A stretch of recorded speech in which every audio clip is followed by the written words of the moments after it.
All right, hopefully you can see this map right here.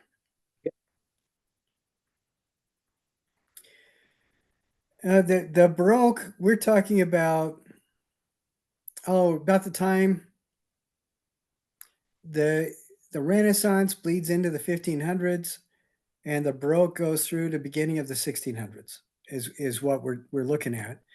And the Enlightenment period, that was the century really before everybody and their grandmother decided to start having a revolt.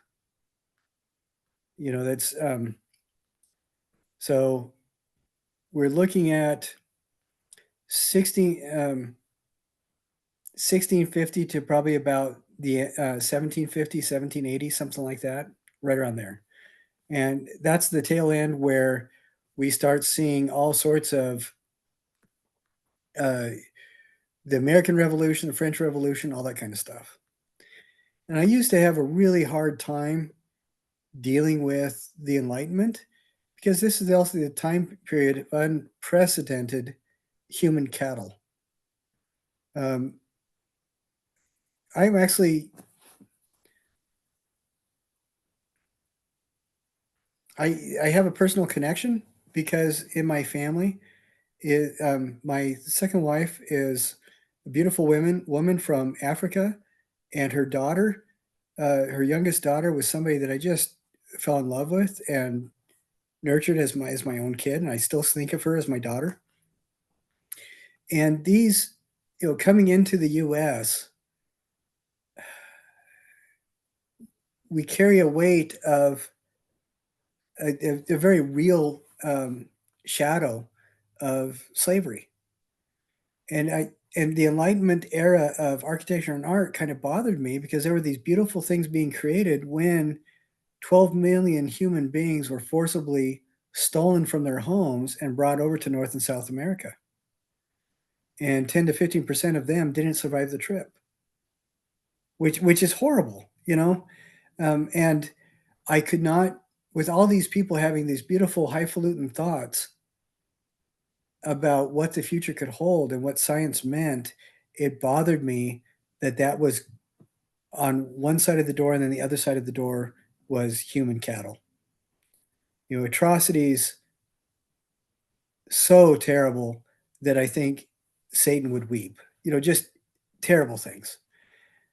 And then I didn't want to teach it. I didn't want to associate myself with um, Enlightenment era art at all until I remembered something that I share with you guys all the time, where we cannot judge a group of people from the standards that we have outside of their culture.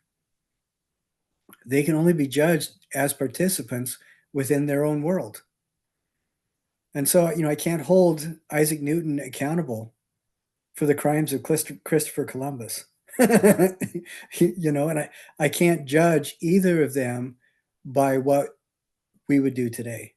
I can like him or dislike him, but when I started realizing that, and I found it easier to approach the really beautiful Enlightenment era work, and remember that this also inspired the people that, like the president of North Somalia, who in a few short years drove the gangs out of his part of Somalia, and it's just the northern half, and really beautified the area so that it is safer in some areas to walk at midnight than it is in downtown Salt Lake. you know, and he did that because he really believed in the principles that were being philosophized during the Enlightenment. And we look at other countries and cultures that have emerged since then to create beautiful societies, really based on this kind of enlightened um, humanism, which I think is remarkable.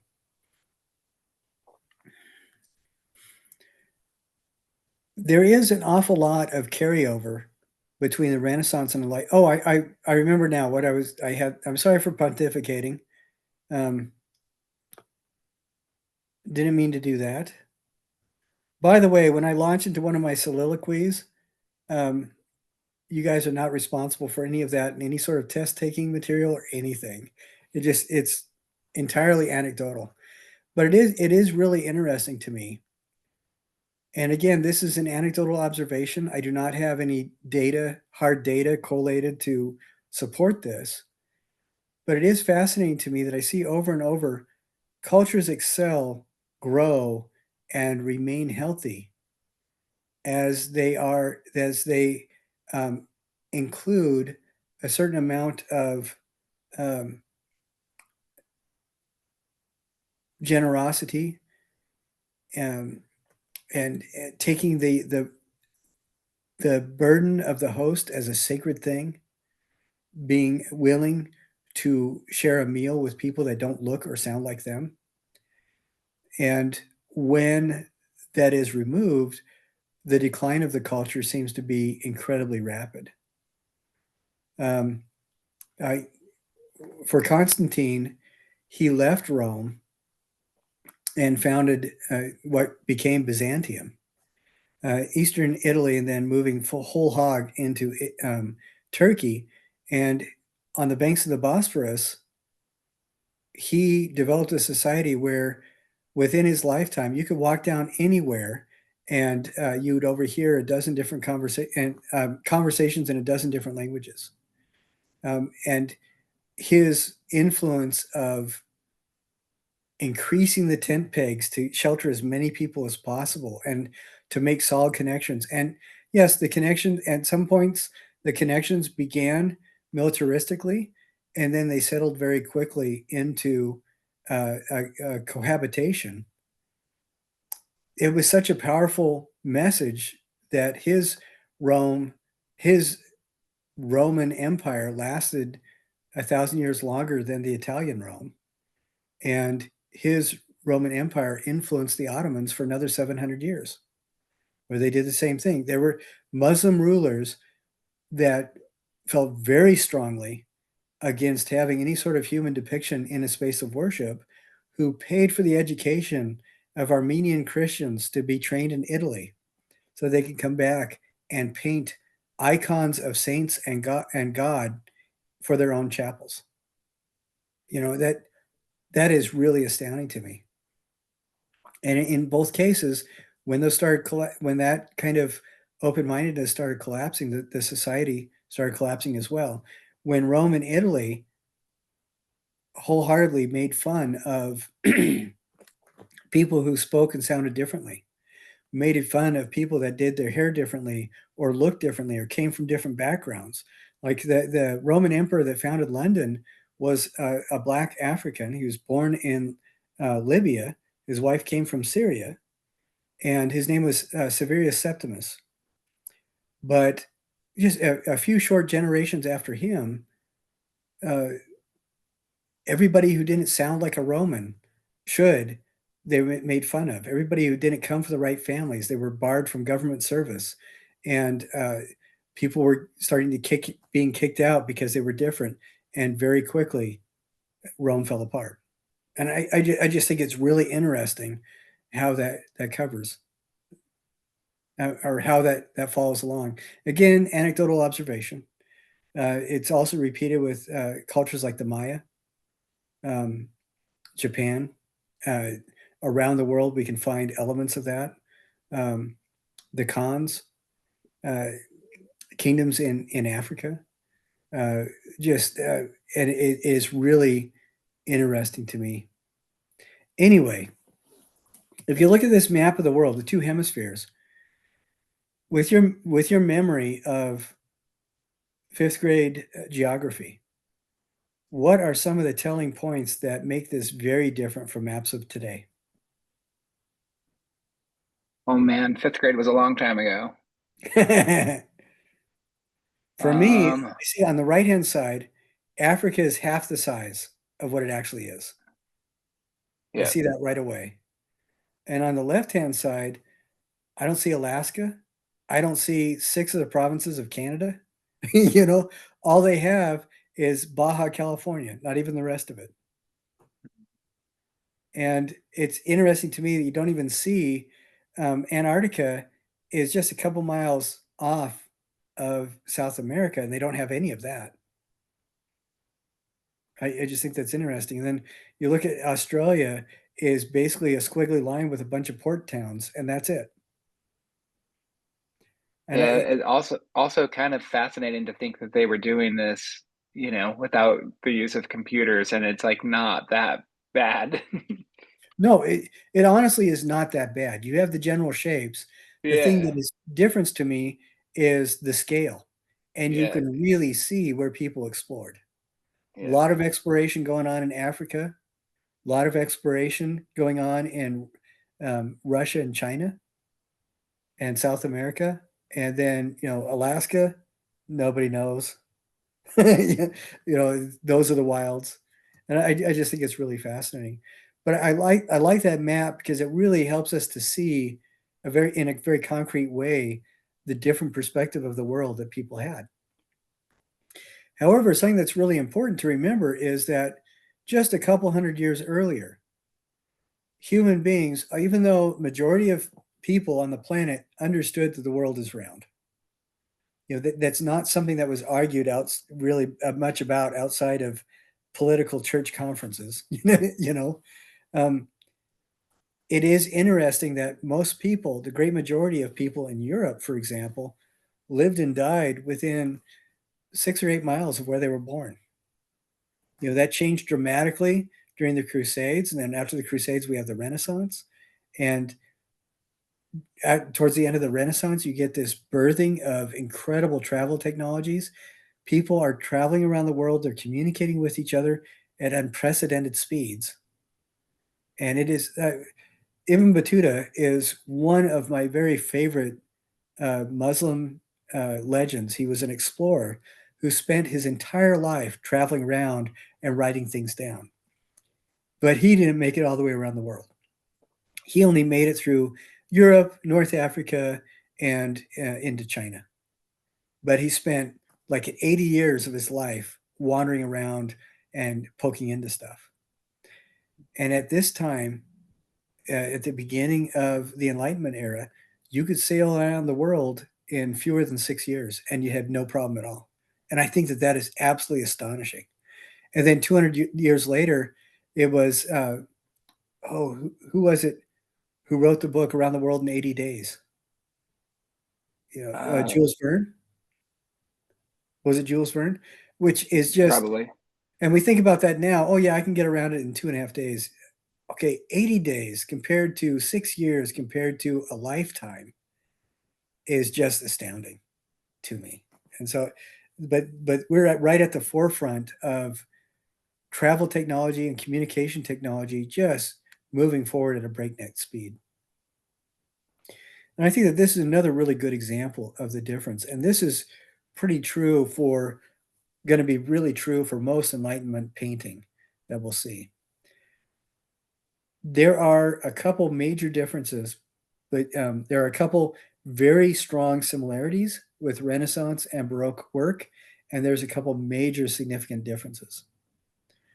What is one of the similarities that you can see with Renaissance work? Um, so Renaissance and Baroque, there's pretty intense chiaroscuro. Yeah, you have a really strong light and dark. Yeah, very much so. I see. We do have kind of a sense of a restful peace. There's a sense of the guy with the red sleeves is in the middle of turning. The guy with the pages, he's moving a little bit, but I don't get the same sense of flamboyant movement as we do in the Baroque. It seems a little bit more respectful and restful. Um, there is that emergence of an attachment to realism. And I know we've talked about this before. It kind of hurts my feelers when people talk about before the Renaissance, nobody worried about realism. You look at the bronze portraits of Benin and Nigeria, the Ife kingdoms, that happened 1,500 years before the Renaissance was a glimmer in anybody's eyes, and they are incredibly photorealistic bronzes. and Roman plaques in the 3rd and 4th century, incredibly realistic. But in the Renaissance, that's when realism started becoming really important because of the newfound or the new emphasis on I can't remember. I think it's might be Psalm 28. I'm not entirely sure. I'll have to find that. But there's a phrase in the Psalms, "What is man that thou art mindful of him, and the son of man that thou visitest him?" That became a primary touch point for Catholic theology as it related to ordinary human beings, and it became an underlying factor in the foundational realism that became so important to the Renaissance and then moving into the Baroque. Before then, realism was one thing you could do, but it was more important to communicate the things that are important symbols to the society. Okay, let's see if I can find it's Psalm 8. Um, Psalm 8, verse 4. What is man that thou art mindful of him, and the Son of Man that thou visitest him? And I remember reading several papers about that, and you could really see that in the intense attention to detail to the human form. And Baroque kept that, but that's when you start adding all these other things like wrinkles on people's faces and ruddy complexions and stuff like that. And so I see those things held over in this painting from the Enlightenment era. But some of the things that I think are really an important difference is the subject matter. This is an orrery. You and I both made these for science projects. They're models of the solar system. And I made several that would hang from the ceiling, and then you could bop the little styrofoam balls and they'd spin around. I never ending sources of coolness. But this is based on the mathematics that come out of astrolabes, which is another benefit of the cross-cultural pollination between the Islamic world and the Europeans. And so when you mentioned Charles Scuro, Caravaggio's famous contribution to the art world, in this, where does the source of light come from? It looks like it's coming from the center of the table. Yeah, it looks like it's coming from the sun in this Mm. solar system model. And that's what I think is so amazing. So first, instead of a Bible story, we have a scientific lecture, and it has the same kind of reverence and attention to detail paid to Bible stories. And then the source of light, instead of coming from above, like the conversion of Paul, where he's just knocked off ass over tea kettle into the mud.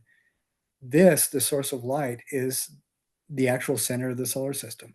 And I think that's fantastic. I see influence of Dutch masters where you have some people caught in the transition points of movement, and the expressions on the faces kind of remind me a little bit of Bernini's sculpture, what he was doing. And this guy right over here reminds me of the expressions on like David's face, where it's just kind of blank and just caught in contemplation that's really not filled with emotion. But I see in this heavy influence from Renaissance, heavy influence from Baroque, and then a major adjusting of focus. I think it's pretty amazing. Hmm. Do you see the same kind of things? Yeah, totally, definitely. That's a beautiful painting. I actually really love the dark figure in the front. Right here. It's taking up a decent amount of real estate, and it's just really emphasizing where the light source is. Yeah, yeah, I love that too. And what's fascinating to me is that at this time period, there were a lot of people that were very aware of the scientific conversations that today we would probably blend with alchemy. Hmm. Um, and part of that is an appreciation that black is not necessarily a color in paintings to be feared. It's not necessarily just the lack of light, Like earlier, black would be something that would be used to make threatening or ominous kind of presence. But as we emerge into what we would be more likely to recognize as a scientific realm of understanding, black becomes a symbol for potential because there is an awareness. People at this time are studying optics, ocular sciences. They understand, they are coming to the point where they are understanding that light generates a spectrum of colors, uh, that light can be split up and it's made of all sorts of colors. They understanding the difference between the colors that come from pigments and the colors that come out of light. And so, things like this, I think it's really fascinating that this feature is not negative at all. It feels supportive. Yeah. And for me, it stands as a symbol of somebody who's aware that they have a lot to learn. And I love that. One of the links I provide is to this Britannica article about the Age of Reason or the Age of the Enlightenment. And I highly recommend people look at this. This is where, remember in the Baroque, we get people establishing the Reformation in Northern Europe. There were a lot of really nasty interactions between very Catholic people and very Protestant people. Um, and we get a lot of anger that's expressed, of course. But what's interesting as we go into the Age of Enlightenment, a lot of people remember the gains that were developed from surviving those clashes of thinking. And Isaac Newton, this is an early portrait. I don't know what he looked like. I doubt anybody does, but this is a lot closer to his life. So this individual probably, if he wasn't able to ever visit Isaac Newton directly, he probably talked to people who could tell him what he looked like, you know. But what is really fascinating to me is Isaac Newton. We think of him as a scientist. He considered himself an alchemical scientist. And the difference is between alchemy and science, and I'm speaking this, Joey, but I am a certified alchemist as well from the International Alchemy Guild, which is an actual real thing. It's actually founded by a half a dozen theoretical physicists that enjoy playing with these ideas. But what's interesting about alchemy is that um, it is the the beginning of what we see as science today. People would use scientific methodology, where it's observation, thesis, experimentation, synthesis. The antithesis and then synthesis, and that's how knowledge is gained. With the difference being that an alchemist will also they don't see any problems with inserting theology and philosophy into what they're doing. So, as scientists today may be inspired to get at truth, and that's why they do what they do. An alchemist is inspired to get at truth because they feel that's where their relationship with the divine will be found, and that's the biggest difference. And so, a lot of the stuff that Isaac Newton did, he did because he was trying to find those kind of spiritual connections with the natural world. Hmm. And in the Islamic world, it's interesting because reason and religion are not problematic. They there is no reason for science not to be followed alongside faith. And it is fascinating to me with the scholars that I know, where they will examine what you and I would consider faith principles. But just like Paul in the New Testament, they would apply experimentation to it, and document validations. And it's a really interesting way of looking at the world. And but during the Baroque and towards the end of the Baroque, I believe that a lot of political leaders that were heavily involved with Catholicism felt rather threatened by this idea. And there was a false dichotomy built, which defined religion as deism and science as being godless. And I don't think that that's appropriate at all, personally. But this is the environment that we're looking at.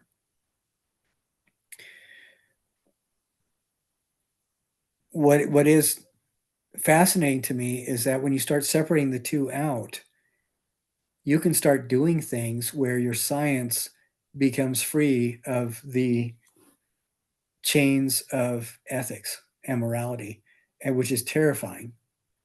And on the other end of the spectrum, you get religious excuses that begin to sound like justification of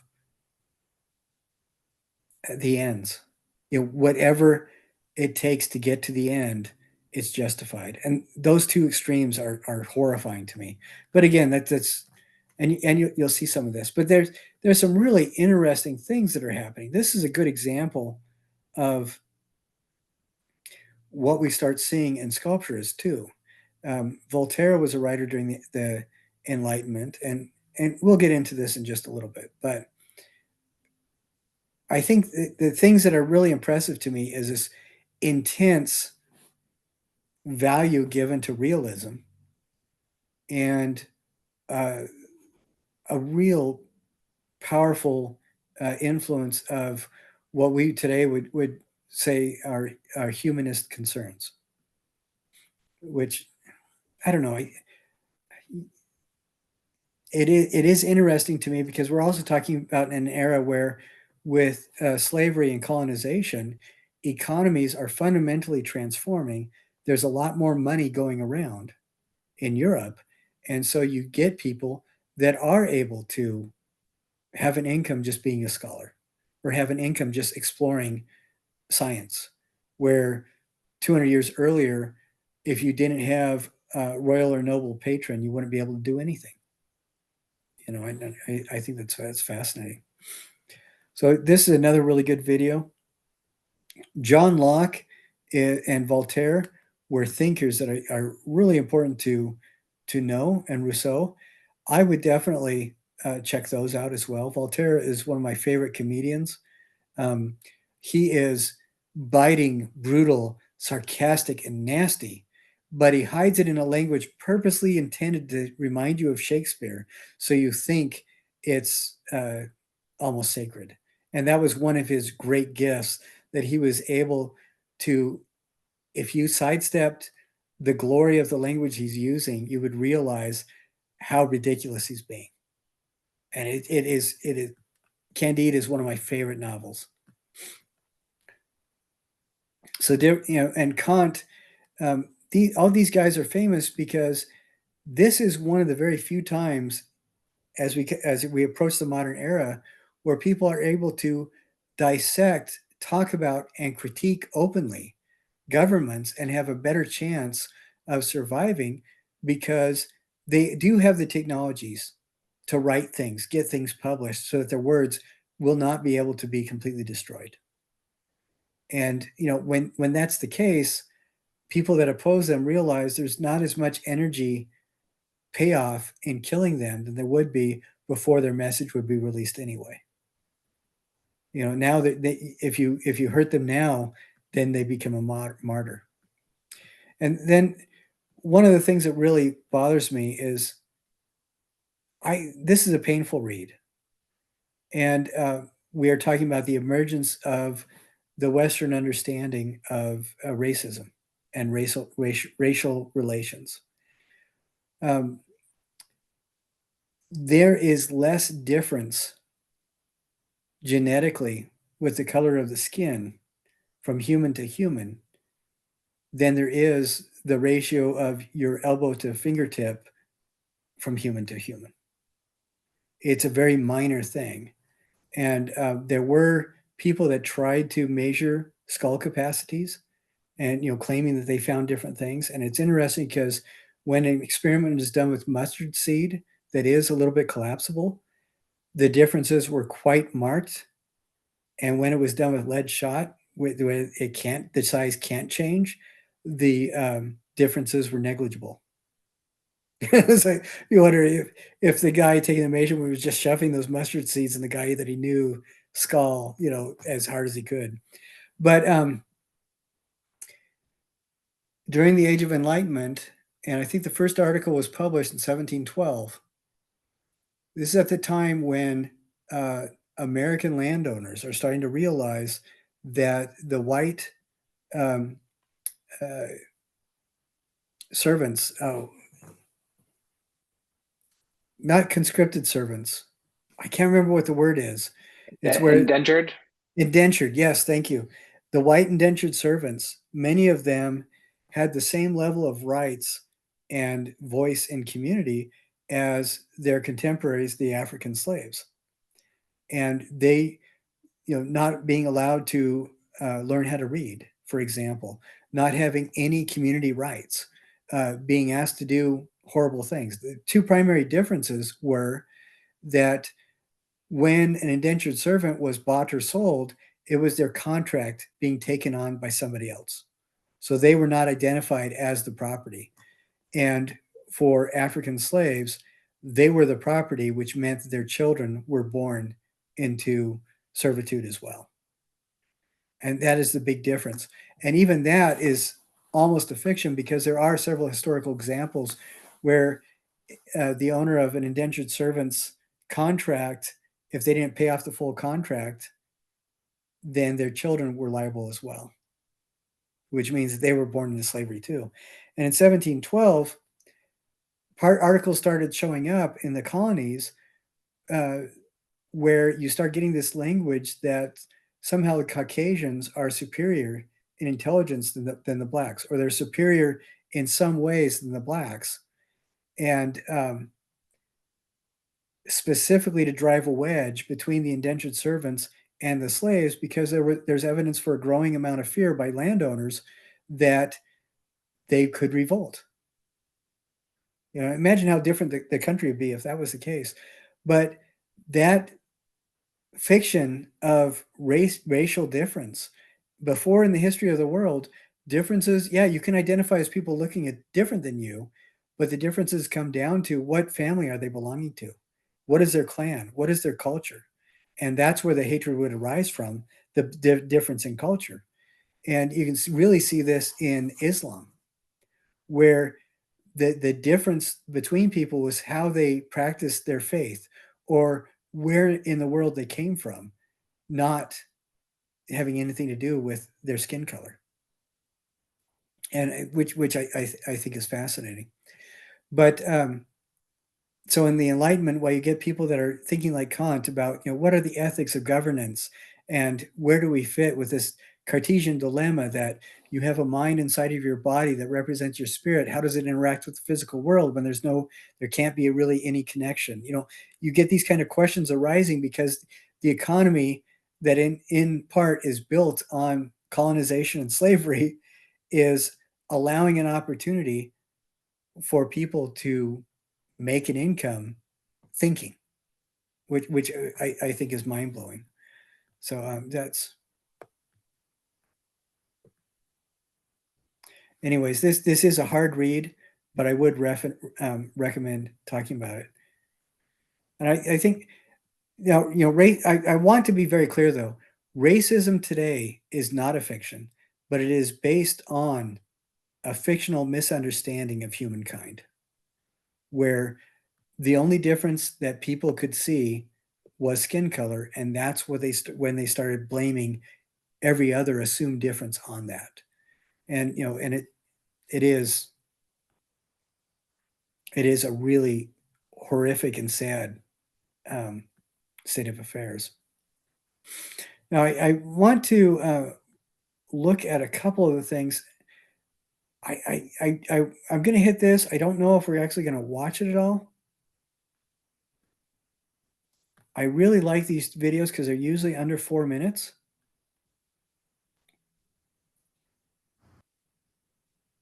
Let's see how long this one is.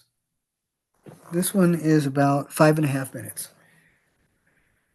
This is an introduction for the Enlightenment and how that changed the landscape of art. What is really interesting to me is this does talk about a lot of these kinds of things, philosophy and science becoming more and more important. This becomes the focus, preaching to people, talking to people, uh, almost, scientific evangelism. And if you actually read some of the things that people are writing at this time period, saying, I'm a scientist, you would think that is the biggest load of crap I've ever heard. But there were actually scientific treatises on why God intended, and these are, they're saying they're scientifically rationalizing why God intended men to wear pants and women to wear skirts. And, just when 2,500 years earlier, the manliest of men, the kings of Mesopotamia, would wear feathered skirts, and the most feminine of women would wear pants. And so it just, I don't know, I think it's interesting. And then there's scientists, there's philosophers, and this is what led directly to the kind of thinking that allowed for the Industrial Revolution to occur as well, where you actually are using scientific principles to increase yield, to navigate horticulture so that you can grow a bigger blueberry, grow a bigger strawberry, grow more effective wheat notes. This is where we get a very strong aware theory of time starting to be, or very strong theories of time and space and relations being developed. And what is really interesting about this too is this is a time period where, with the travel technology that people have available to them and communication technology, ideas are spreading like wildfire. So you get a lot of stuff spreading around. And I did want to look at some of the artwork by some of these artists. And what I have are videos for each of the artists and then also images of their work. What is fascinating to me is that even though in that first example I showed you the light source comes from the center of the solar system, what we're getting is a lot of this time this is where you get monumentalizing portraits of human beings that are special because of their contributions to thinking, or contributions to philosophy and science, or governmental instances uh, that are not linked directly to the divine right of kings necessarily, and scriptural references. So a couple of these paintings, there are going to be um, very strong ties to religious themes. Like here we get, this is, looks like it takes place in an analog for the Middle East, Jerusalem, something like that.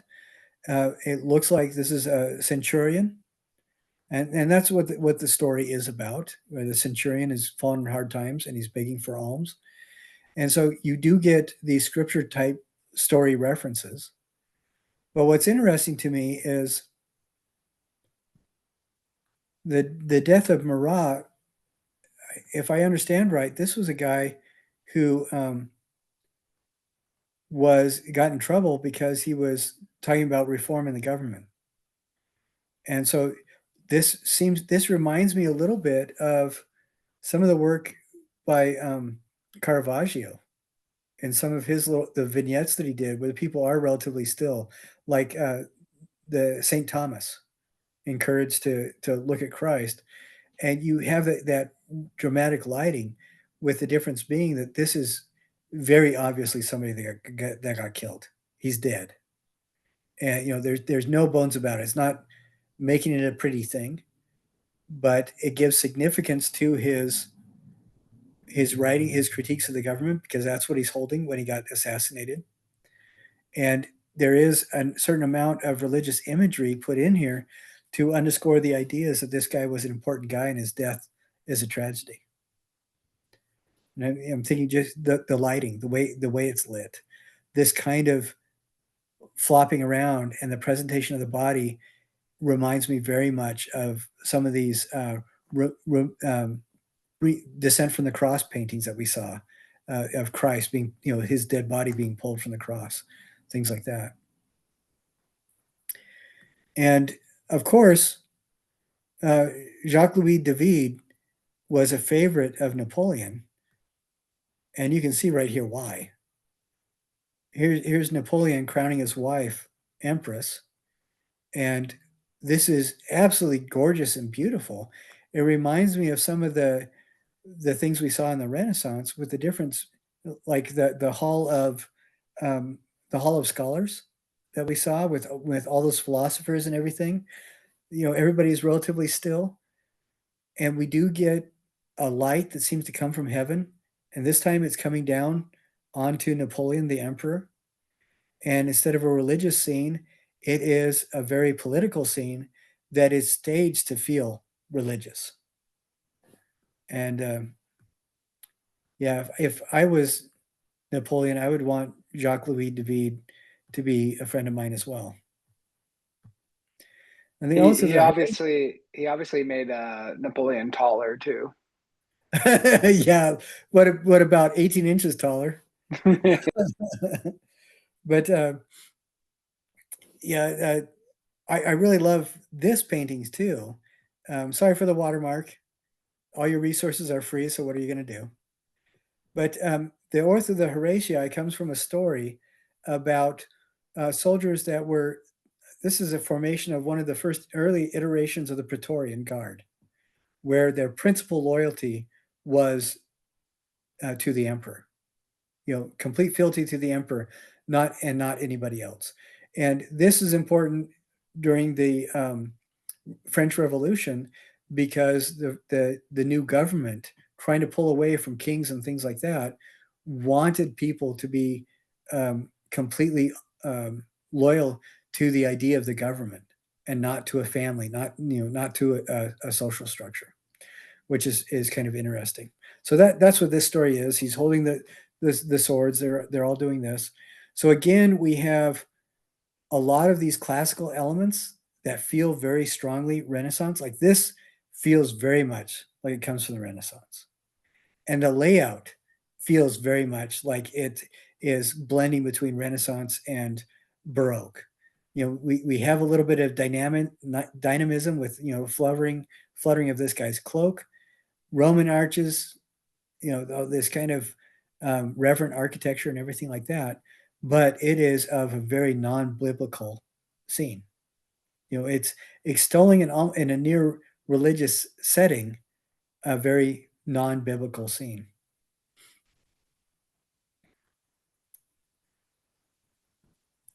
This is one of my favorite artists of all time. And I mentioned a couple others. This is where we start really seeing women that remain popular and uh, powerful forces in the popular art world. There have always been women painters, beginning in prehistory. 75% of cave paintings are most likely done by women. But for the most part, the painters we remember now from the Renaissance forward and Baroque seem to be primarily men. And their work, uh, was it Angelica Brunelleschi? I can't remember her name. She was a woman Renaissance painter. But I picked these women because until about 50 years ago, nobody knew an awful lot about them. And then as art historians were starting to use X-ray spectrography, is that what it's called? Spectrography? To look underneath layers of paint, they found that the students of these women painted over their signatures and put their own signatures on these paintings. And now there are bodies of work that are recognized as belonging to Angelica Kaufman, Elizabeth uh, Vigée Lebrun. These women that are really amazing. You can see how much influence she has on 19th century romantic work. And this lady fits right with Jean-Louis David, I think. And um, the difference being she did a lot of stuff that was set in the home, a celebration of home, and I think you can see that heavy influence on later romantic work as well.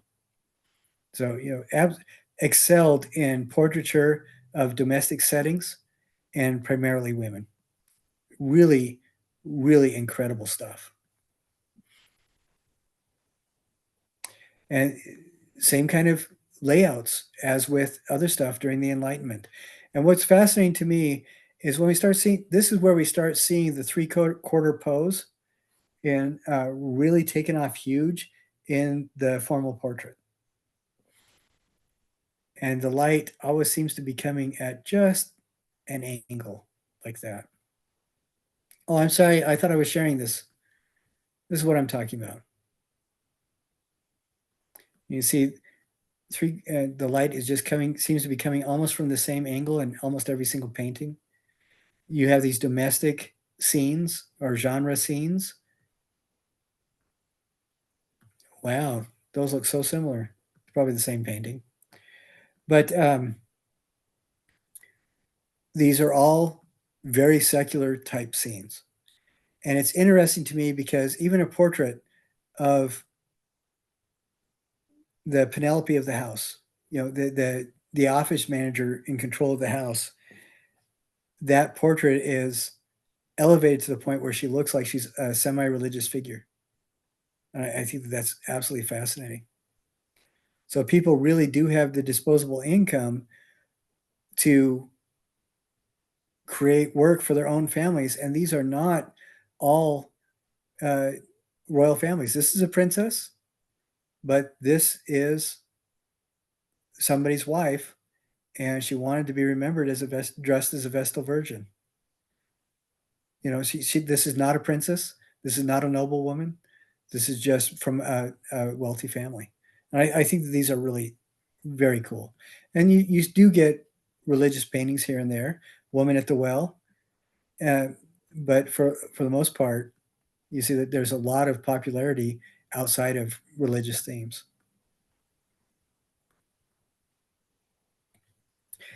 This guy I really like. This is why I picked him for that first image.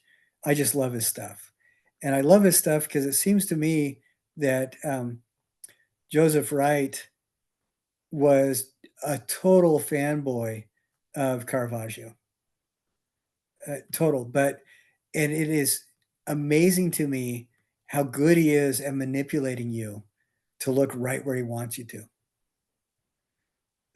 Who's the Dutch artist that has all the paintings of Jesus in the BYU connection or collection? Okay, you know who I'm talking about, right? I don't. Um, what period? This is about the same period, Oh, I don't. Oh, yeah. Yes, I know exactly what you're talking about now, and the names. and I can't remember the name, but Oh the man, the contemporary concept of what Jesus may have looked like is heavily influenced by this guy, he's the and guy who did the Christus. yeah, exactly. Yeah, But him and um, Mr. Wright here look like they're both fanboys of Caravaggio because, but they use it differently. Like Caravaggio, the use of light was almost an entertaining feature, a dramatic element of the painting, and Mr. Wright and that other guy uh, use it as a narrative element that forces your eye to follow the story. And I think that is just brilliant. Like for this, we look at this is the first thing you look at right here, the glowing white metal. And then immediately you start coming up here and all these diagonals take you to the face. You see his expression. You take you to this face. This guy's holding this hammer, but his elbow brings you back down. You see that little glint off the forehead, and you go back to this woman, and you start asking your questions about her children. And then this kind of calms down again to the floor, and then we get these lines that point you right back to there. And it's interesting because and then you see this as like a side story. But it's fascinating to me because Joseph Wright is excellent as giving you a source of light that replaces that divine sunbeam kind of thing, but makes you an integral part of the story and forces you to follow the narrative around in the frame. And he's brilliant. But he does it over and over and over again. And I that's why I get excited about him. You know, like at Is this it? one. This also, what's that? I was say it's interesting because a lot of the other work feels like it's taking a step back to the Renaissance, and it's flat and it's like less dynamic, and then now this guy is like taking Caravaggio and like taking a leap forward with it. Yeah, yeah. He's totally forward thinker. And again, Alchemist, this this is an extolation of, or an extolling of, the virtues of science, you know, and the moral quandaries of science. But all the light comes from this little stuff that he's making. And then you follow the story around. You know, you look at his materials and his tools, you look at his face, you look at his assistant, and then you get hints at all this knowledge in the background. And I love that. I love how this Joseph Wright uses um, that very strong chiaroscuro effect to further this non-biblical story of his work. I think that that is just amazing. Now, if we go back to look at the sculpture of this time, and there's, um, I'm I'm I'm going to try to go through this fairly quickly. Oh, but before I do want to remind people October 13th is when midterm grades are due. And what that means is if you haven't turned in anything that needs to be turned in, or if you are working on something, or if you have to resubmit stuff, do your very best to get it done by Sunday and by Sunday night so that I can put that in your grade and you get a higher grade. Everything that I've received is all graded. If it's less than perfect score, all that means is look at my notes and make the changes that you need to and resubmit.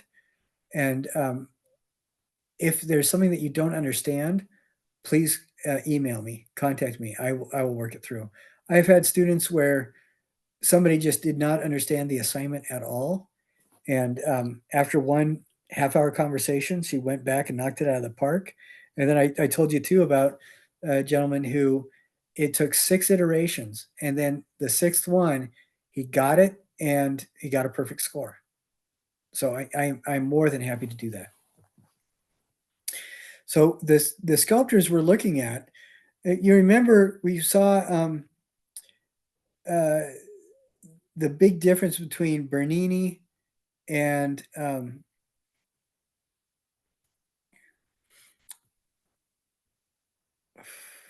oh, I wonder if this is the right thing. Yeah, this is the right thing. We looked at Bernini's David and we looked at Michelangelo's David. Both very intense on getting the human form perfectly correct. The Renaissance, Michelangelo David was very still, contemplative, and the Baroque one was caught in a very strong moment of movement. When we look at this sculpture, and Jean-Antoine Houdon, I don't know if I hope I'm saying that right.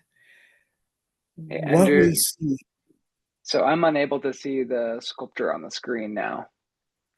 If you're sharing a picture of a sculpture, I can't see it. okay, I'm showing a picture of a, okay, let's try this again.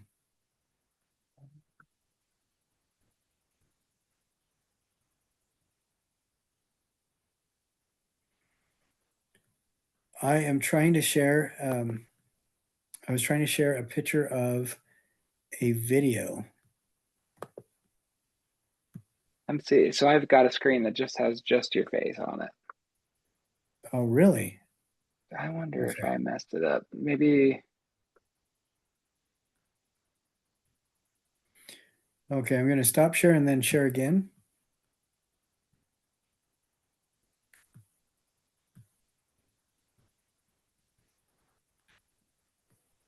Okay, can you see? There we go. Yeah, that's it. That's it. Okay. All right. Can you see this tab? Yep. Okay.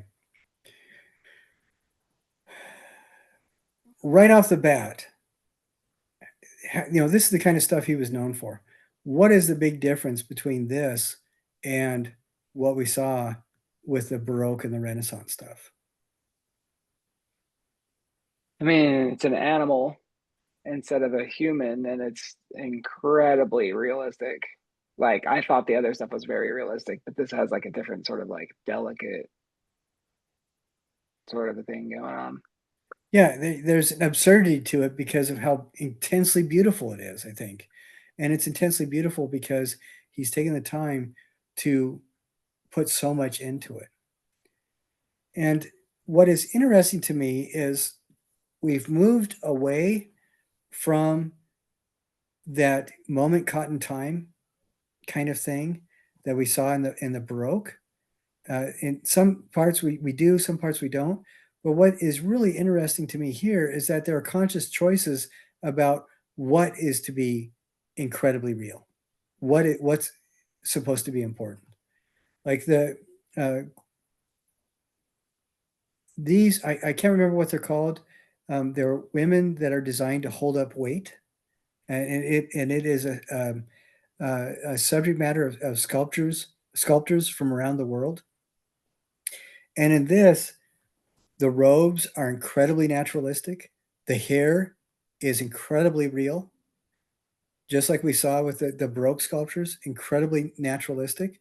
But the faces, it goes past the Renaissance and it becomes very stylized. They almost feel Gothic, which we did not cover in this class, but the neck is way too long, a lot longer than what it should be.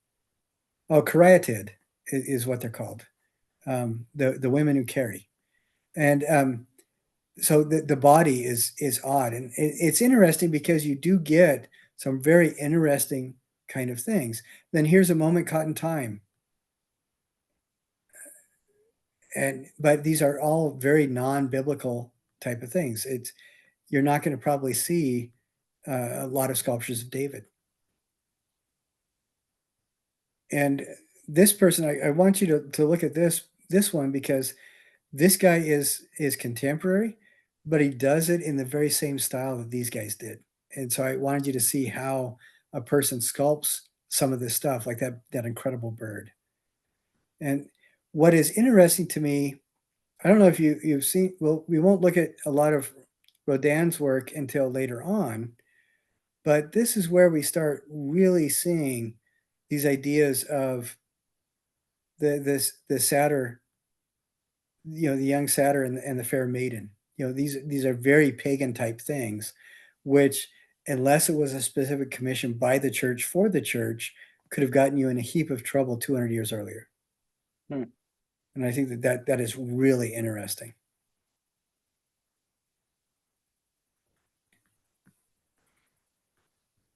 So quick overview of some of that. And I honestly do not see an awful lot of difference between the Enlightenment era sculpture and Baroque stuff, other than there feels like there's a lot more attention to non-biblical subject matter. So here, this is where we start getting into Enlightenment architecture, and we do talk about some specific architects. What is some of the interesting things to me is we're also blending into another style called Rococo. And I think what you'll see is Baroque starts doing things that are just textural embellishments on the outside of the building. Enlightenment split off into two kinds of directions. One was you get stuff like this, where it just goes out the wazoo. This reminds me of Versailles, where it just more than you can ever shake a stick at, towards the tail end of the Baroque, where it's more decoration than could possibly be comprehended by anybody. It looks like the whole building is made out of lace. And you get an explosion in the economy and you get lots of people that have money to spend. You're going to get a lot of stuff developed that really takes a lot of time. And then we also get this, which feels more, this reminds me more of like self-indulgent Puritan expression. And I'll say that because you get facades that on the surface seem simpler, but you get this building, the walls are way taller than you need. It's like you're showing off how simple you're going to be, how humble you're going to be, and then up here uh, you get the harken back to some of the Roman architecture, 22.5 degrees slope line, the Roman style arched dome, the Roman style arch windows in here, the pillars and columns and everything like that. And then this is called a frieze. The difference between a frieze and a relief is that a relief, at any point on the outside surface, you could draw a line straight back to the back wall that supports it, and you're not going to have any undercuts. A frieze is you're going to have a lot of undercuts because they want the people to see that the sculptures are caught. They're frozen in time, which is why they're called a frieze. And this is going to be a governmental tableau instead of a religious kind of thing. And then, like holdover from the Baroque, you get these textural components that they have no reason to be there other than to entertain the eye, which I think is interesting. And this, you get this kind of thing, which is the Enlightenment era take on the Greek temple, where you are beating into people's heads how humble you are with what you're doing. I just think it's kind of, I don't know. That's my kind of sarcastic, tongue-in-cheek take. But there are some really beautiful stuff too. Like I love the simplicity of this, and this is very much Enlightenment architecture. The only elements kind of decorating this are these levels at towards the base of the dome. And this is a partition dome like we saw with Botticelli's partition dome in Venice, and I love the fact we get those Roman arches again, and we see that those regular panes in the windows that become influential in American colonial architecture as well. This looks very stately. The walls are plain, and this is a big part of what makes Enlightenment architecture. The walls themselves are super plain, and you have this kind of feature right here to break up the roof line, make it a little bit more interesting. This is called a dental molding roof line. Can you tell why? Looks like teeth. Yeah, exactly. Hmm. And folks, that was not planned beforehand. But yeah, exactly. And this is, we would call in other uh, um, civilizations, this would be kind of a funerary chapel. But this is a pantheon in the Enlightenment. You get a lot of this. It's called um, Romanesque, where it looks very much inspired by Roman architecture. 22.5 degree roof line, the Roman style dome, from the Parthenon kind of thing. Harken back to that. We get these columns and everything like that, but again, walls very, very, very plain.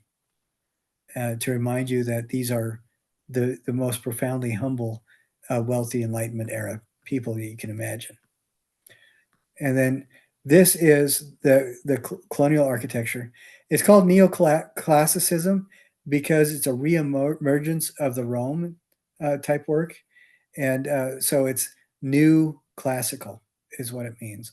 But you can see right here the same kind of decoration along the dome, and the biggest difference is that in the U.S. a lot of the walls at this time were made with kiln fired brick, and that is one of the biggest differences. But you still get this very strong Roman style roof line. You get that dome that feels very strongly influenced by the Parthenon, and you get this kind of textural component at the base of the dome. So you can see that this very much feels like Enlightenment architecture as well. Well, I hope you can see that. There are some architects that fit very powerfully within this period, and I want you to look at this. Etienne Louis Boulet His most famous building was one that he only designed. It was never completed. So this is kind of an interesting video to watch for sure. But definitely check that out. And then this is one of the great grand gifts of the Enlightenment period. The Enlightenment era landscape design. And some of these build landscapes, this is what informed the British estate landscapes. It really informed a lot of what we see today in British landscapes or estate landscapes. So nerdy guy talking, blah, blah, blah. This guy he looks like he belongs in a production of Christmas Carol. But that's just me. This is where we start seeing those Enlightenment, the very proud acknowledgement of one's own humility that seems to follow along with the Enlightenment architecture.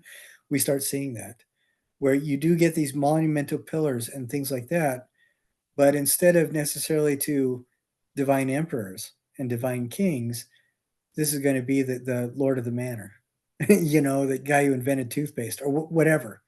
And this really heavily informs contemporary and near contemporary monumental sculpture presentation, where people that are important foci of historical events are put on pillars.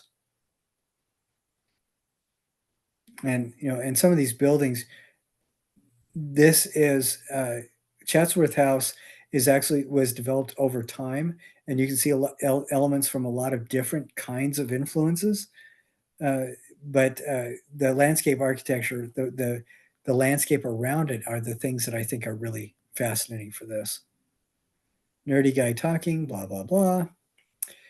This is where we get the development of the idea of the English garden, a place for repose, a place not just to grow the fistics, the medical elements that you need, like the and spices and things like that, but actually a garden to be used as an environment for walking and engaging in conversation.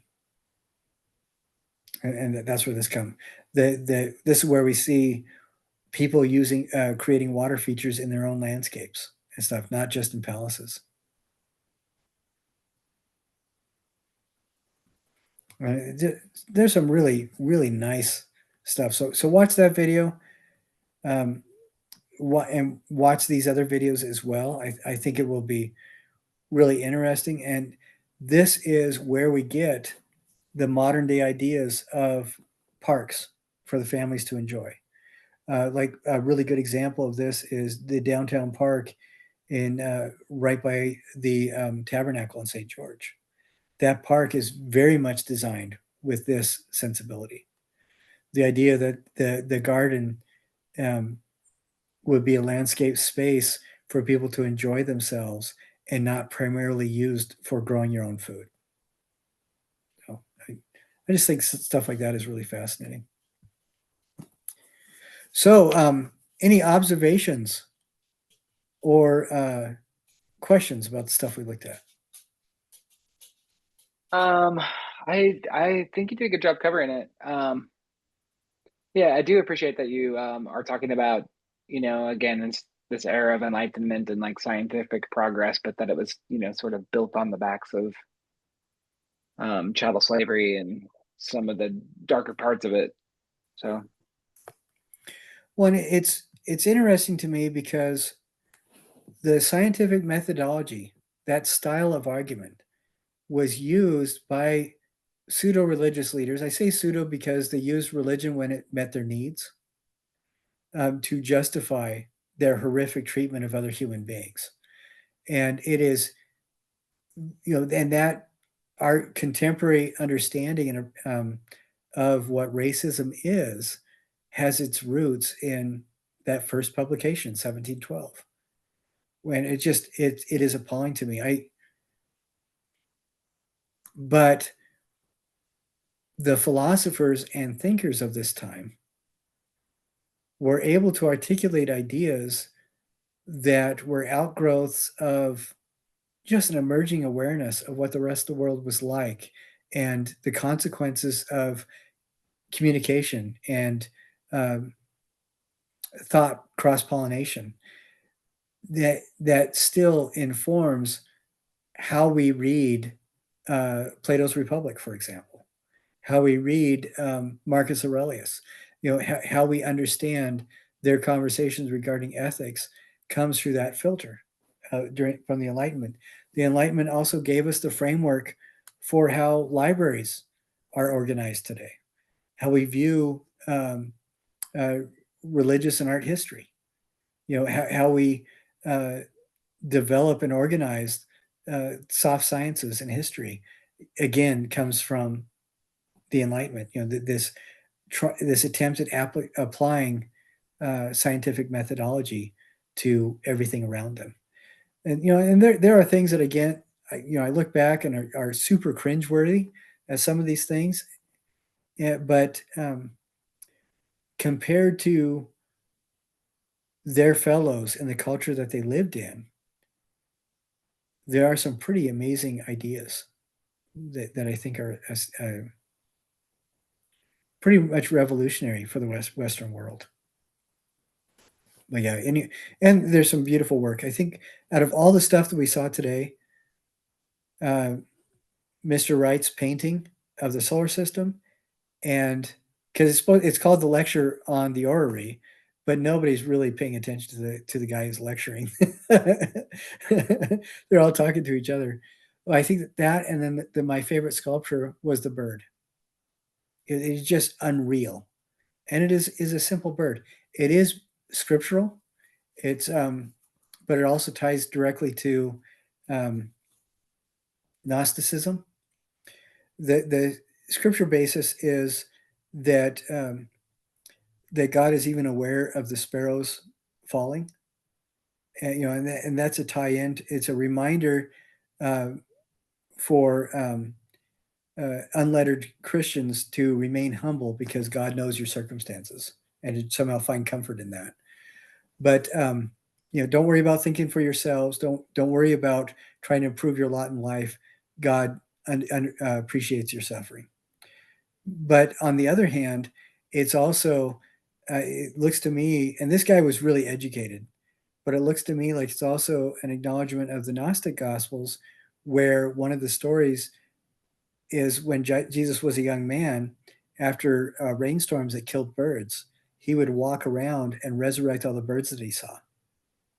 And this idea that there's a divine figure with all power that can also help somebody that nobody else cares about, and an intense attention to realistic detail where this very, very, very dead bird feels